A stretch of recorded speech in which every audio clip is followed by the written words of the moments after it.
Hello everyone, কেমন আছো সবাই? অনলি অ্যানিমে চ্যানেলে তোমাদের সবাইকে স্বাগতম। তো আজকে আমরা দ্য প্রমিসড নেভারল্যান্ড সিরিজের 11 নম্বর এপিসোডটা দেখবো। তো গত পর্বে আমরা দেখেছিলাম যে রাতে রে ডাইনিং রুমে বসেছিল আর সে মমের গাওয়া সেই গানটা গাইছিল। তখনই ওখানে এমা চলে আসে আর রে তাকে জিজ্ঞেস করে, তুমি হার মানোনি তাই না? এমা তখন হাসে, আমি সবসময় ভাবতাম আমি নরমানের জন্য কি করতে পারি, কিন্তু উত্তর হলো কিছুই না। মম আমাকে হেরে যেতে বলেছে, কিন্তু আমি হার মানবো না। আমি কিছুতেই নরমানের কুরবানি বরবাদ হতে দিব না। তখন রে বলে, এর মানে আমরা দুজনে একই জিনিস ভাবছি। এমা বলে, চলো আমরা পালিয়ে যাই, আমি এর জন্যই এখানে এসেছি। রে বলে, আমারও তোমার সাথে কথা ছিল। গত 2 মাসে আমি তোমার সাথে কথা বলতে পারিনি, কারণ মম আমাদের উপরে নজর রাখছিল।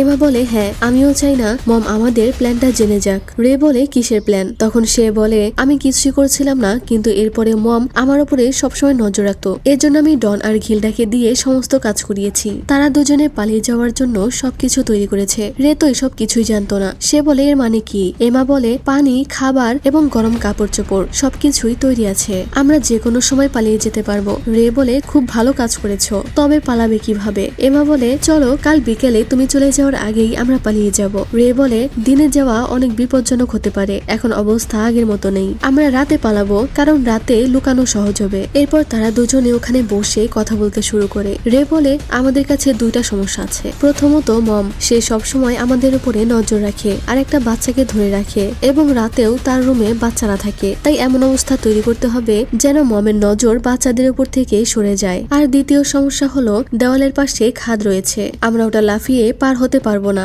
আমাদেরকে ব্রিজ থেকেই পার হতে হবে, কিন্তু সেখানে তো সিকিউরিটি আছে, তাই আমাদেরকে এটার জন্য অন্য ব্যবস্থা করতে হবে। তখন রে ওখান থেকে একটি পেট্রোলের বোতল হাতে নেয় আর সে বলে, রাতে আমরা হাউসে আগুন লাগিয়ে দিব। যখন মম আগুন নেভাতে ব্যস্ত থাকবে তখন আমরা সমস্ত বাচ্চাদেরকে এখান থেকে বাইরে বের করব।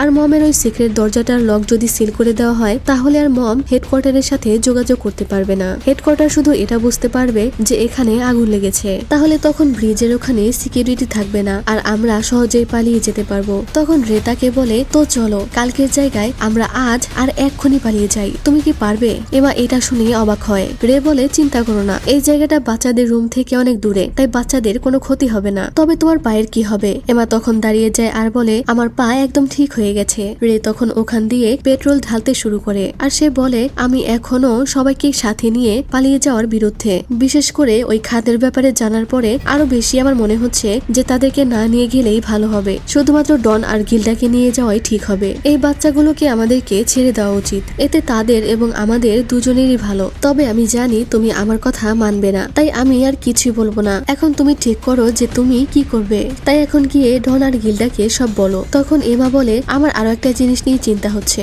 আগুন লাগানোর পর মম যদি আগুন নেভানো বাদ দিয়ে যদি তার প্রোডাক্টদের উপরেই নজর রাখে, তাহলে কি হবে? রে বলে, তুমি একদম ঠিক বলেছ, এমনটা হতেই পারে, এই জন্য শুধু আগুন লাগানোই যথেষ্ট হবে না। যদি মমের মনোযোগ না সরে তাহলে আমরা পালাতে পারবো না। তবে চিন্তা করো না, আমার কাছে এটার প্ল্যান আছে। এই বলে সে পেট্রোল তার মাথায় ঢেলে দেয়, যা দেখে এমা অনেক অবাক হয়। রে তখন হাসতে হাসতে বলে, এই হাউসের মাস্টার যাওয়ার একদিন আগেই গায়ে আগুন লাগিয়ে দিবে। আমি এই দিনের জন্য অনেক দিন ধরে অপেক্ষা করেছিলাম, আজকের দিনের জন্য আমি অনেক দিন আগে থেকেই তৈরি ছিলাম। তুমি জানো এমা, আমার কখনোই পড়াশোনা করতে ইচ্ছা করতো না, কিন্তু আমি নিজের ইচ্ছার বিরুদ্ধে গিয়ে এটা করেছি আর নিজের মস্তিষ্ককে সবসময় ঠান্ডা রেখেছি। এত কিছু জানার পরেও 12 বছর ধরে ওই রাক্ষসেরা আমাকে খাওয়ার জন্য অপেক্ষা করছে, কিন্তু আমি এটা হতে দিব না, তাদের মুখের সামনে থেকে আমি খাবার কেড়ে নিব। রে তখন অনেক ভাইলেন্ট হয়ে গেছিল, সে রাক্ষসদের উদ্দেশ্যে বলতে থাকে, তোমরা আমাকে খেতে পারবে না, আমি কোনো প্রোডাক্ট নই, আমি একজন মানুষ। এমা তার এই রূপ দেখে অনেকটা ভয় পেয়ে যায়। রে বলতে থাকে,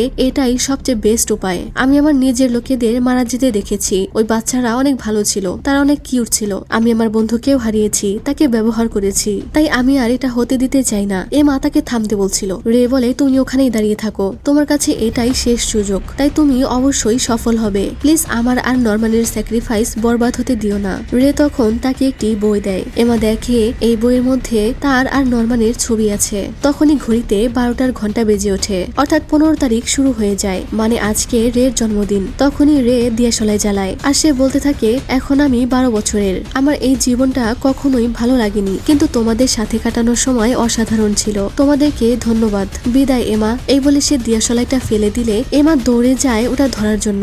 এদিকে ইসাবেলা সবাইকে ঘুম পাড়াচ্ছিল। এরপর সে যখন তার রুমে গিয়ে বসে তখনই 12টার ঘন্টা বেজে ওঠে। সে ক্যালেন্ডার ক্যালেন্ডারে 14 তারিখ কেটে দেয় আর রে কে জন্মদিনের শুভেচ্ছা জানায়। আর তখনই সে এমার চিৎকার শুনতে পায় যে রে রে বলে চিৎকার করছিল। মম তখন ডাইনিং হলে পৌঁছে যায়। সে গিয়ে দেখে যে পুরো ডাইনিং রুমে আগুন ধরে গেছে আর এমা ওখানে বসে রে রে বলে কান্না করছে। ইসাবেলা এসব দেখে অবাক হয়ে যায়। তখন এমা মমকে বলতে থাকে, মম সাহায্য করুন, রে এই আগুনের ভেতরে আছে। ইসাবেলা তখন তার ওই ডিভাইসটা চেক করে আর সে বলতে থাকে এর মানে সে নিজের উপরে আগুন ধরিয়ে দিয়েছে। আর এরপর সে দৌড়ে এসে ঘিলডাকে বলে সবাইকে হাউস থেকে বাইরে নিয়ে যেতে, তার রুমে যে বাচ্চারা আছে তাদেরকেও। এরপর সমস্ত বাচ্চাদেরকে বাইরে বের করানো হয়। এদিকে ইসাবেলা বলছিল আমার শুধু তার ব্রেনটা দরকার, এই বলে সে ফায়ার এক্সটিংগুইশার ব্যবহার করে, কিন্তু এতে কোনো লাভ হয় না। তখনই সে এমাকে বলতে থাকে এমা তুমি এখান থেকে চলে যাও, কিন্তু সে পেছনে তাকিয়ে দেখে যে এমা তো এখান থেকে অনেক আগেই চলে গেছে। কিন্তু সে তার ডিভাইস চেক করলে দেখতে পায় যে এমা তো এখানকার ওয়াশরুমে আছে। তখন সে ওখানে গিয়ে দেখে ওখানে শুধু একটি বালতি পড়ে আছে, তবে এমার লোকেশন এখনো এখানেই দেখাচ্ছে। সে তখন বালতিটা সরালেই দেখতে পায় এখানে একটি কাটা কান পড়ে আছে, যা দেখে সে শকড হয়ে যায়। আর তাদের সমস্ত প্ল্যান সে বুঝে ফেলে, অর্থাৎ তারা তাদের কান কেটে এখানে রেখে গেছে যেন মম তাদের লোকেশন ট্র্যাক করতে না পারে। এদিকে এমা তার কানে হাত দিয়ে জঙ্গলের মধ্যে দৌড়াচ্ছিল। তখন আমরা দেখতে পাই যে এখানে সমস্ত বাচ্চারাই আছে আর সবার পিঠে ব্যাগও ছিল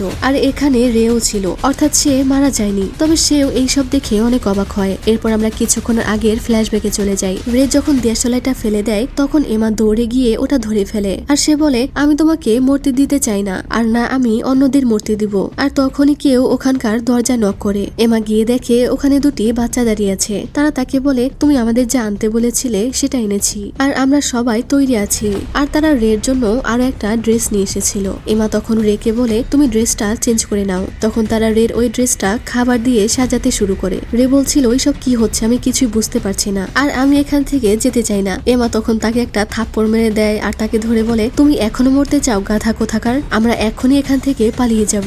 রে বেচারা মার খেয়ে এমার দিকে তাকিয়ে থাকে। তখন তারা দেখে যে তারা মাংসের খাবার দিয়ে রের ওই পোশাকটা সাজিয়ে রেখেছে। রে বলে এইসব কি? তারা বলে তোমার রিপ্লেসমেন্ট। এমা বলে এখন শুধু ট্র্যাকিং ডিভাইস বাকি আছে, আমি এটা বের করে দিচ্ছি, কান এদিকে নিয়ে আসো। রে বলতে থাকে এসব কি করছো? এমা বলে তুমি অন্য যে কোনো কোথাও মরতে পারো, কিন্তু এখানে নয়, চুপচাপ আমাদের সাথে চলো। আর এটাই হলো তোমার জন্য নরমানের মেসেজ। রে তো এটা শুনে অবাক হয়ে যায়। তখন আমরা ফ্ল্যাশব্যাকে চলে যাই। সে এমার উদ্দেশ্যে একটি চিঠি লিখে গেছিল যেখানে সে বলে এমা আমি তোমাকে কিছু কথা বলতে চাই। রে এখান থেকে পালাবে না, সে আমাদেরকে বাঁচানোর জন্য এই হাউসেই মারা যাবে। এটাই হলো রের প্ল্যান। নিজের গায়ে আগুন লাগিয়ে সে আমাদেরকে পালিয়ে যাওয়ার রাস্তা করে দিবে। এটা আমাকে রেই বলেছিল আর আমি তোমাকে জানিয়ে রাখছি আমি চাই না যে সে এমনটা করুক। এজন্যই আমি এখন আমার প্ল্যান লিখছি। আমি চলে যাওয়ার 2 মাস পরে তোমরা এটা করবে। রে যেদিন চলে যাবে ঠিক তার আগের দিন তোমরা পালিয়ে যাবে। চিন্তা করো না, এখনো এখান থেকে পালিয়ে যাওয়ার সময় আছে। তবে আমি আমার ড্রয়ারে একটা জিনিস পেয়েছি যেটা আমাকে সিস্টার ক্রন দিয়েছে। আর নরমান মারা যাওয়ার পর ডন আর গিল্ডা এমাকে এই জিনিসগুলো দিয়েছিল। এমা তখন এটা পরে কান্না করতে থাকে, অর্থাৎ এই সমস্ত প্ল্যান আসলে নরমানের ছিল। আর এরপরেই এমা ওখানে আগুন লাগিয়ে দিয়েছিল। এরপর সিন বর্তমানে চলে আসে। পুরো হাউসে আগুন ধরে গিয়েছিল। তারা সমস্ত বাচ্চাদেরকে নিয়ে দেওয়ালের দিকে দৌড়াতে শুরু করে। আর রে তো এখনো বুঝতে পারছিল না যে এইসব কি হচ্ছে। এদিকে ইসাবেলা আসে হেডকোয়ার্টারের সাথে যোগাযোগ করতে, কিন্তু সে চাবি দিতে গিয়ে দেখে ওখানকার তালা সিল করে দেওয়া হয়েছে। এদিকে তারা দৌড়ানোর সময় রে ডনকে জিজ্ঞেস করে এইসব কি চলছে, এই সমস্ত বাচ্চারা কি সত্যটা জানতো? ডন বলে হ্যাঁ, তাদের সবাইকে সত্যটা বলা হয়েছিল, এমা এটা করেছে। তখন আমরা ফ্ল্যাশব্যাকে দেখি অনেকদিন আগেই এমা নরমানকে বলেছিল যে আমরা বাচ্চাদেরকে সমস্ত কিছু বলে দেই, যেহেতু আমরা পালাচ্ছি তাই আমার মনে হয় সবার সত্যটা জানা উচিত। নরমানও তখন তার কথায় রাজি হয়ে যায়। ডন বলে শুরুতে আমরা শুধু 4 জন বাচ্চাকে বলেছিলাম। তখন আমরা দেখতে পাই নরমান আর এমা যেদিন সিস্টার ক্রনের সাথে কথা বলতে গিয়েছিল সেদিন তারা বাইরে থেকে আরো 4 জন বাচ্চাকে তাদের সমস্ত কথা শুনিয়েছিল। ডন বলে ওই সময় থেকেই আমরা সবাইকে ধীরে ধীরে বলতে শুরু করি আর গত 2 মাসে আমরা প্রত্যেককেই সত্যটা জানাই। সবাইকে আমরা ধীরে ধীরে শান্ত করি আর মম হয়তো খেয়াল করেনি। এমা হার মানার নাটক করে সমস্ত বাচ্চাদেরকে এই হাউসের সত্যটা বলেছে আর তাদেরকে তৈরি করেছে। এরপর তারা ওই দেওয়ালের ওখানে চলে আসে। এমা তখন ওখানে কল্পনায় নরমানকে দেখতে পায় যে তার পাশে দাঁড়িয়ে তাকে সাহস দিচ্ছিল। এরপর এমা তাদেরকে বলতে থাকে আমি আর ডন সবার আগে দেওয়ালে উঠবো আর এরপর তোমাদেরকে তুলবো, যেমনটা ট্রেনিং এ বলা হয়েছিল তোমরা তেমনটাই করবে। রে বলতে থাকে কিসের ট্রেনিং? এদিকে পুরো হাউসে আগুন লেগে গেছিল। ইসাবেলা ওখানে চুপচাপ দাঁড়িয়েছিল, কাটা কানটা হাতে নিয়ে সে হাসতে শুরু করে আর সে বলতে থাকে এমা আর রে এখনো জীবিত আছে, আমি তাদেরকে কোনোভাবেই পালাতে দিব না। তখনই ইসাবেলাকে একটি বাচ্চা টেনে ধরে, আর আমরা বুঝতে পারি না যে এই বাচ্চাটা এখানে কি করছে। এমারা কি তাহলে তাকে রেখে চলে গেছে? ইসাবেলাও তাকে দেখে অবাক হয়। আর এখানেই 11 নম্বর এপিসোডটা শেষ হয়ে যায়। তো কালকে আমরা এই সিরিজের শেষ পর্ব দেখব। তোমাদেরকে অসংখ্য ধন্যবাদ এতক্ষণ আমাদের সাথে থাকার জন্য।